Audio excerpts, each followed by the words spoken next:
नमस्कार दोस्तों, दिनेश ब्लॉग में आपका स्वागत है। मंगला काली भद्रकाली कपालिनी दुर्गा क्षमा शिवा धात्री स्वाहा स्वधा नमोस्तुते। जय माता दी। ओम नमः शिवाय।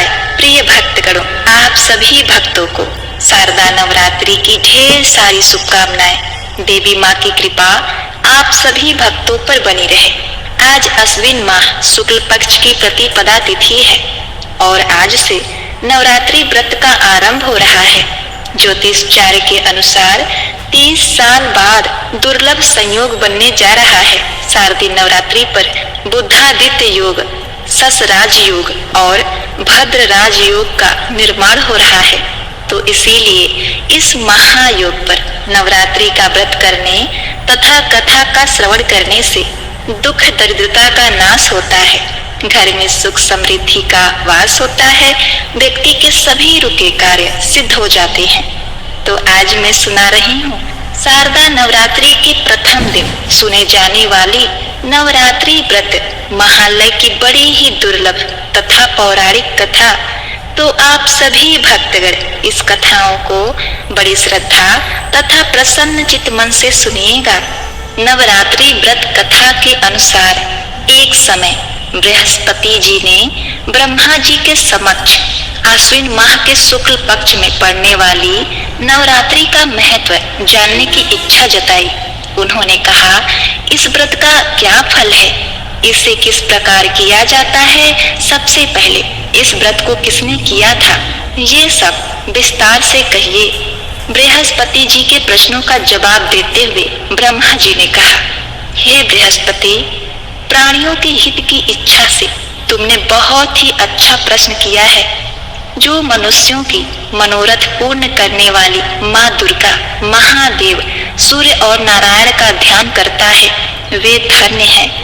यह नवरात्रि व्रत संपूर्ण मनोकामनाओं को पूर्ण करने वाला है। इस व्रत को करने से पुत्र सुख, धन, विद्या और अपार सुख की अनुभूति होती है। इस व्रत को करने से रोग दूर हो जाता है, घर में समृद्धि की वृद्धि होती है, बाज को पुत्र की प्राप्ति होती है, समस्त पापों से छुटकारा मिल जाता है। जो मनुष्य इस नवरात्रि व्रत को नहीं करता वह अनेक दुखों को भोगता है। यदि व्रत करने वाला मनुष्य सारे दिन का उपवास न कर सके तो एक समय भोजन करे और 10 दिन बांधवों सहित नवरात्र व्रत की कथा का श्रवण करे। हे बृहस्पति, जिसने पहले इस महाव्रत को किया वह कथा मैं तुम्हें सुनाता हूँ। प्रिय भक्तगणों, आगे ब्रह्मा जी बोले, प्राचीन काल में मनोहर नगर में पीठत नाम का एक अनाथ ब्राह्मण रहता था। वह दुर्गा माँ का भक्त था। उसे संपूर्ण सद्गुणों से युक्त सुमति नाम की एक अत्यंत सुंदर कन्या उत्पन्न हुई। वह कन्या अपने पिता के घर में अपनी सहेलियों के साथ क्रीड़ा करती हुई इस प्रकार बढ़ने लगी, जैसे शुक्ल पक्ष में चंद्रमा की कला बढ़ती है। उसका पिता प्रतिदिन जब दुर्गा जी की पूजा करके होम आदि किया करता था, वह उस समय नियम से वहां उपस्थित रहती और माता दुर्गा की विधिवत पूजा किया करती थी।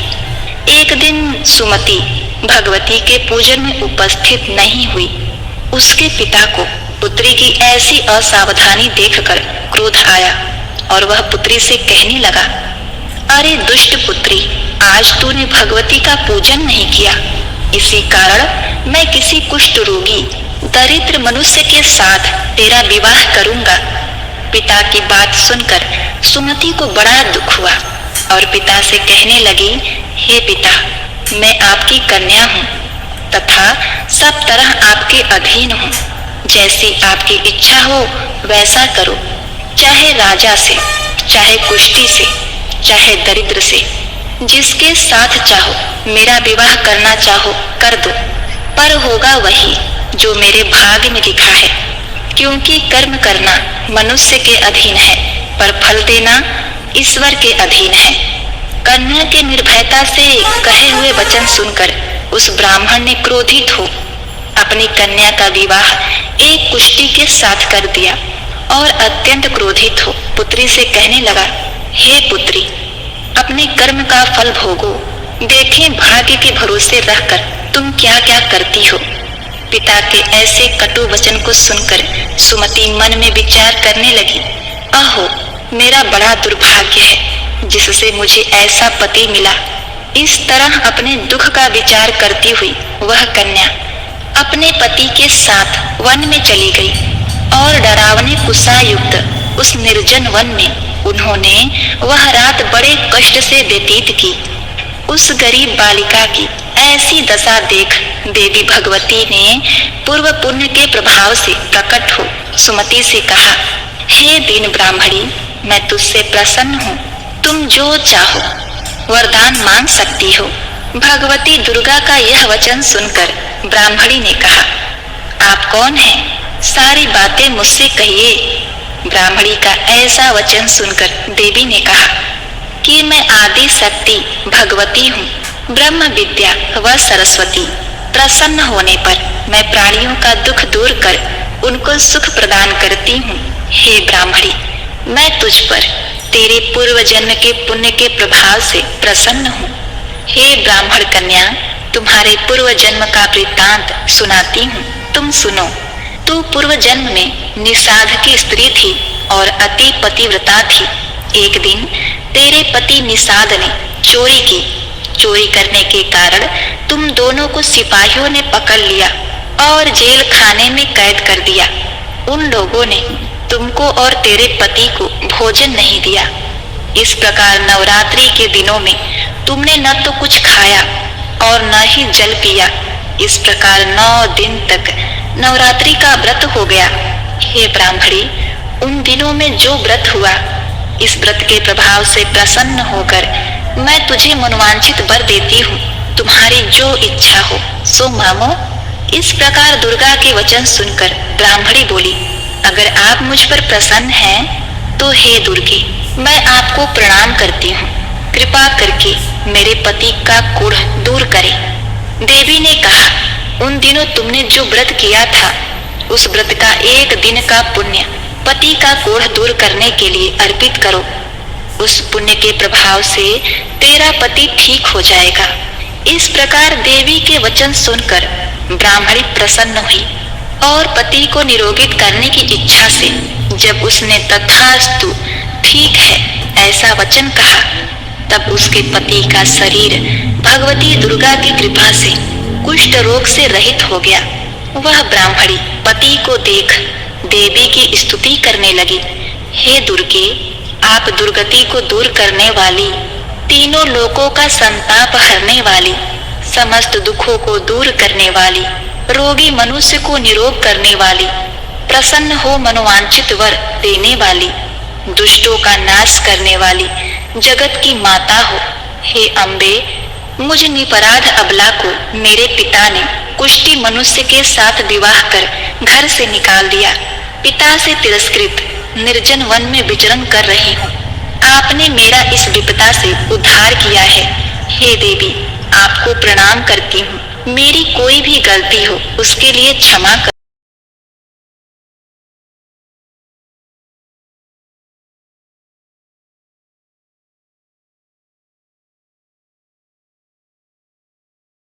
स्तुति सुनकर देवी बहुत प्रसन्न हुई और ब्राह्मणी से कहा, हे ब्राह्मणी, तेरे उदालय नामक अति बुद्धिमान, धनवान, कीर्तिवान पुत्र शीघ्र उत्पन्न होगा। ऐसा वर देकर देवी ने ब्राह्मणी से फिर कहा कि और जो कुछ तेरी इच्छा है वह मांग ले।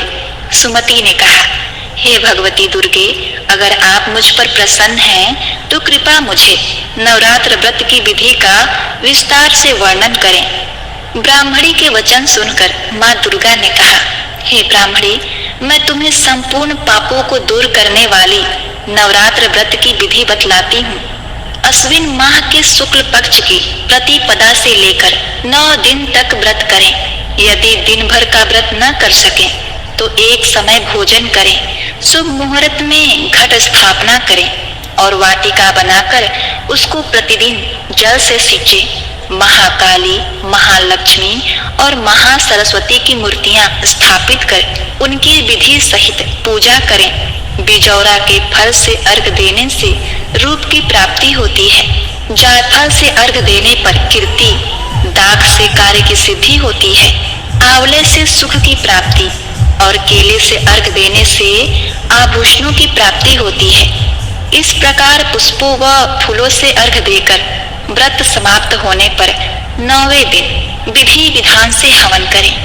खाड़, घी, गेहूं, शहद, जौ, तिल, बिल्वपत्र, नारियल, दाख और कदम जैसी विभिन्न सामग्रियों से हवन करें।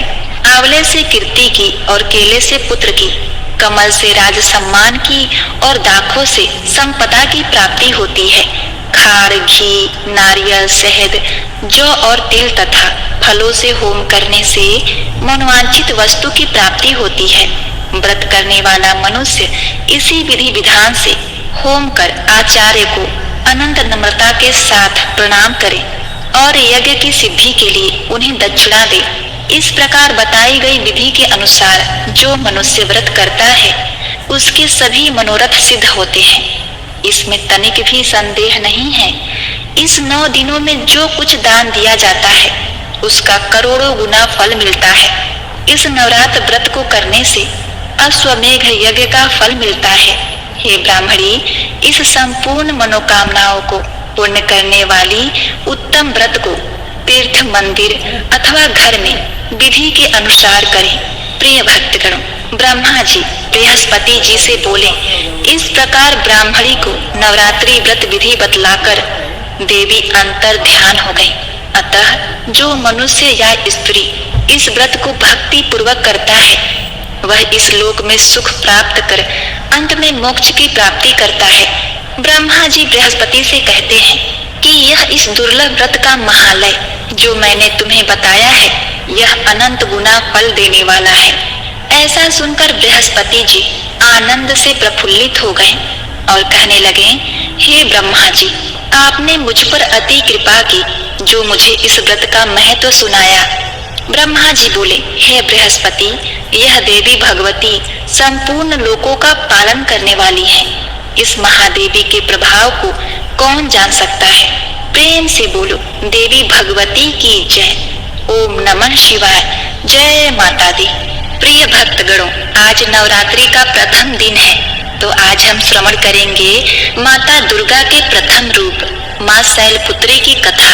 माँ दुर्गा अपने पहले स्वरूप में शैलपुत्री के नाम से पूजी जाती हैं। पर्वतराज हिमालय की पुत्री होने के कारण इनका नाम शैलपुत्री पड़ा।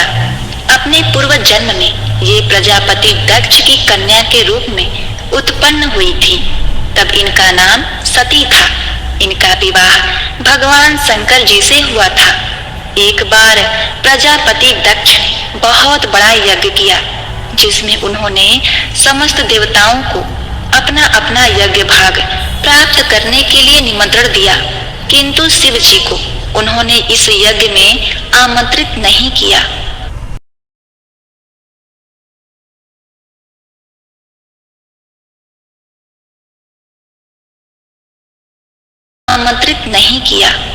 देवी सती ने जब सुना कि हमारे पिता एक अत्यंत विशाल यज्ञ का अनुष्ठान कर रहे हैं, तब वहां जाने के लिए उनका मन विकल हो उठा।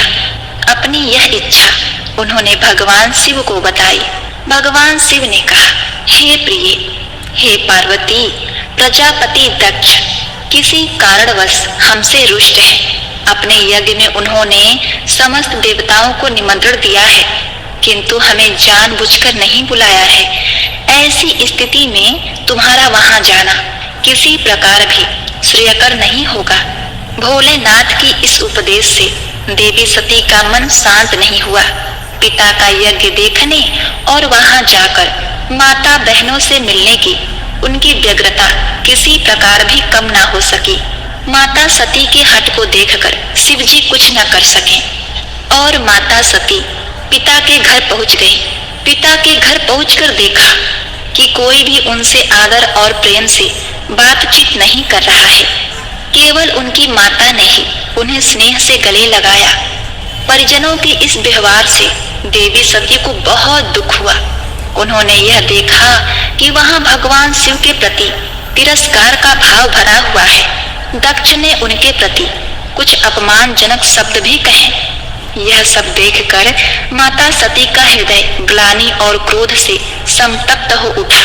उन्होंने सोचा कि परमेश्वर भोलेनाथ जी की बात न मानकर यहाँ आकर मैंने बहुत बड़ी गलती की है। वह अपने पति भगवान शिव के इस अपमान को न सह सकी। उन्होंने अपने इस रूप को तत्काल वही योगाग्नि द्वारा जलाकर भस्म कर दिया। वज्रपात के समान इस दारुण दुखद घटना को सुनकर शिवजी क्रुद्ध हो गए।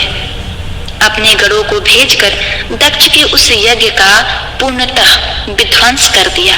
सती ने योगाग्नि द्वारा अपने शरीर को भस्म कर अगले जन्म में शैलराज हिमवान की पुत्री के रूप में जन्म लिया। वह शैलपुत्री के नाम से विख्यात हुई। पार्वती हेमवती उन्हीं के नाम है। प्रिय भक्तगणों, इस जन्म में भी शैलपुत्री देवी का विवाह भगवान शिव जी से हुआ। कहा जाता है कि नवरात्र के प्रथम दिन यानी प्रतिपदा को जो भी भक्त माँ शैलपुत्री के दर्शन करता है, उनके कथा को सुनता है, तो उनके सारे वैवाहिक जीवन के कष्ट दूर हो जाते हैं। क्योंकि माँ शैलपुत्री का वाहन वृषभ है, इसीलिए उन्हें वृषारूढ़ा भी कहा जाता है। उनके बाएं हाथ में कमल और दाएं हाथ में त्रिशूल रहता है। प्रिय भक्तगणों, प्रेम से बोली माता शैलपुत्री की जय। जय माँ भवानी। ओम नमः शिवाय। प्रिय भक्तगणों, अब आइए सुनते हैं माता वैष्णो देवी की कथा। हंसाली नामक गांव में माँ वैष्णो देवी के परम भक्त श्रीधर रहा करते थे। वह निसंतान होने से दुखी थे। एक दिन उन्होंने नवरात्रि पूजन के लिए कुमारी कन्याओं को बुलाया। माँ वैष्णो कन्या भेष में उन्हीं के बीच आ बैठी। पूजन के बाद सभी कन्याएं तो चली गईं, पर माँ वैष्णो देवी वहीं रही और श्रीधर से बोली, सबको अपने घर भंडारे का निमंत्रण दे आओ। श्रीधर ने उस दिव्य कन्या की बात मान ली और आसपास के गांवों में भंडारे का संदेश पहुंचा दिया। वहां से लौटकर आते समय गुरु गोरखनाथ व उसके शिष्य बाबा भैरवनाथ जी के साथ उसके दूसरे शिष्यों को भी भोजन का निमंत्रण दिया। भोजन का निमंत्रण पाकर सभी गांववासी अचंभित थे कि वह कौन सी कन्या है जो इतने सारे लोगों को भोजन करवाना चाहती है। इसके बाद श्रीधर के घर में अनेक गांववासी आकर भोजन के लिए एकत्रित हुए। तब कन्या रूपी माँ वैष्णो देवी ने एक विचित्र पात्र से सभी को भोजन परोसना शुरू किया। भोजन परोसते हुए जब कन्या भैरवनाथ के पास गई, तब उन्होंने कहा कि मैं तो खीर पूरी की जगह मांस भक्षण और मदिरा पान करूंगा। तब कन्या रूपी माँ ने उसे समझाया कि यह ब्राह्मण के यहाँ का भोजन है, इसमें मांसाहार नहीं किया जाता। किंतु भैरवनाथ ने जानबूझकर अपनी बात पर अड़ा रहा। अब भैरवनाथ ने उस कन्या को पकड़ना चाहा। तब माँ ने उसके कपट को जान लिया। माँ ने वायु रूप में बदलकर त्रिकूट पर्वत की ओर उड़ चली। भैरवनाथ जी उनके पीछे गए। माना जाता है कि माँ की रक्षा के लिए पवन पुत्र हनुमान भी थे। मान्यता के अनुसार उस वक्त श्री हनुमान जी माता की रक्षा के लिए उनके साथ ही थे। हनुमान जी को प्यास लगने पर माता ने उनके अनुग्रह पर धनुष से पहाड़ पर वार चलाकर एक जलधारा निकाला और माता ने उस जल में अपने केश धोए। आज वही पवित्र जलधारा बाण गंगा के नाम से जानी जाती है, जिसके पवित्र जल का पान करने या इसमें स्नान करने से श्रद्धालुओं की सारी थकावट और तकलीफें दूर हो जाती है। इस दौरान माता ने एक गुफा में प्रवेश कर 9 माह तक तपस्या की। भैरवनाथ जी उनके पीछे वहां तक आ गए।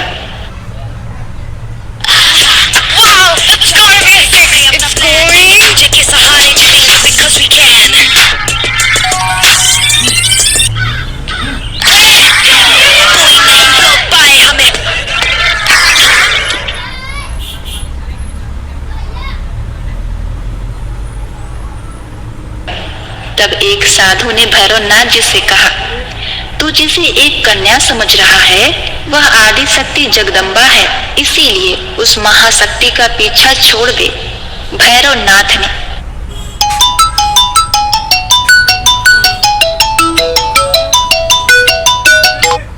साधु की बात नहीं मानी। तब माता गुफा की दूसरी ओर से मार्ग बनाकर निकल गईं। यह गुफा आज भी अर्धकुमारी या आदि कुमारी या गर्भभोजन के नाम से प्रसिद्ध है। अर्धकुमारी के पहले माता की चरण पादुका भी है। यह वह स्थान है जहाँ माता ने भागते भागते मुड़कर भैरवनाथ को देखा था। गुफा से बाहर निकलकर कन्या ने देवी का रूप धारण किया। माता ने भैरवनाथ को चिताया और वापस जाने को कहा, फिर भी वह नहीं माना। और क्या था, माता गुफा के भीतर चली गई। तब माता की रक्षा के लिए हनुमान जी ने गुफा के बाहर भैरवनाथ से युद्ध किया। भैरवनाथ ने भी हार नहीं मानी। जब वीर हनुमान निढाल होने लगे तब माता वैष्णो ने काली का रूप लेकर भैरवनाथ का संहार किया। भैरवनाथ का सिर कटकर भवन के 8 मील दूर त्रिकुट पर्वत की भैरवी घाटी में गिरा। उस स्थान को भैरवनाथ के मंदिर के नाम से जाना जाता है। जिस स्थान पर मां वैष्णो देवी ने हठी भैरवनाथ का वध किया, वह स्थान पवित्र गुफा अथवा भवन के नाम से प्रसिद्ध है। इसी स्थान पर मां काली दाएं, मां सरस्वती मध्य और मां लक्ष्मी बाएं पिंडी के रूप में गुफा में विराजमान है। इन दोनों के सम्मिलित रूप को ही मां वैष्णो देवी का रूप कहा जाता है। कहा जाता है कि अपने वध के बाद भैरवनाथ को अपनी भूल का पश्चाताप हुआ और उसने मां से क्षमा दान की भीख मांगी। माता वैष्णो देवी जानती थी कि उस पर हमला करने के पीछे भैरवनाथ जी का प्रमुख मंशा मोक्ष प्राप्त करने की थी। उन्होंने न केवल भैरवनाथ जी को पूर्व जन्म के चक्र से मुक्ति दिलाई, बल्कि उसे वरदान देते हुए कहा कि मेरे दर्शन तब तक पूरे नहीं माने जाएंगे जब तक कोई भक्त मेरे बाद तुम्हारे दर्शन नहीं करेगा। उसी मान्यता के अनुसार आज भी भक्त माता वैष्णो देवी के दर्शन करने के बाद 8 किलोमीटर की खड़ी चढ़ाई कर भैरवनाथ जी के दर्शन को जाते हैं। इसी बीच वैष्णो देवी ने 3 पिंडी सिर सहित एक चट्टान का आकार ग्रहण किया और सदा के लिए अंतर्मग्न हो गए। इसी बीच माता वैष्णो देवी ने पंडित श्रीधर को स्वप्न में सब कुछ बताया। वे त्रिकुटा पर्वत की ओर उसी रास्ते आगे बढ़े जो उन्होंने सपने में देखा था। अंततः वे गुफा के द्वार पर पहुंचे। उन्होंने कई विधियों से पिंडियों की पूजा की और दिनचर्या बना ली। देवी की पूजा से मां वैष्णो देवी प्रसन्न हुई। वे उनके सामने प्रकट हुई और उन्हें आशीर्वाद दिया। तब से श्रीधर और उनके वंशज माता वैष्णो देवी की पूजा करते आ रहे हैं और माता वैष्णो देवी अपने भक्तों का कल्याण निरंतर करती आ रही है। हिंदू पौराणिक मान्यताओं में जगत में धर्म की हानि होने और अधर्म की शक्तियों के बढ़ने पर आदि शक्ति के सत, रज और तम 3 रूप महासरस्वती, महालक्ष्मी और महादुर्गा ने अपने सामूहिक बल से धर्म की रक्षा के लिए एक कन्या प्रकट की। यह कन्या त्रेता युग में भारत के दक्षिणी समुद्र तट रामेश्वरम में पंडित रत्नाकर की पुत्री के रूप में अवतरित हुई। कई साल से संतानहीन रत्नाकर ने बच्चे को त्रिकुटा नाम दिया, परंतु भगवान विष्णु के अंश रूप में प्रकट होने के कारण वैष्णवी नाम से विख्यात हुई। लगभग 9 वर्ष की होने पर उस कन्या को जब यह मालूम हुआ कि भगवान विष्णु ने इस भूलोक में भगवान श्री राम के रूप में अवतार लिया है, तब वह भगवान श्री राम को पति मानकर उनको पाने के लिए कठोर तप करने लगी। जब श्री रामचंद्र जी सीता हरण के बाद सीता की खोज करते हुए रामेश्वर पहुँचे, तब समुद्र तट पर ध्यान मग्न कन्या को देखा। उस कन्या ने भगवान श्री रामचंद्र जी से पत्नी के रूप में स्वीकार करने को कहा। भगवान श्री रामचंद्र जी ने उस कन्या से कहा,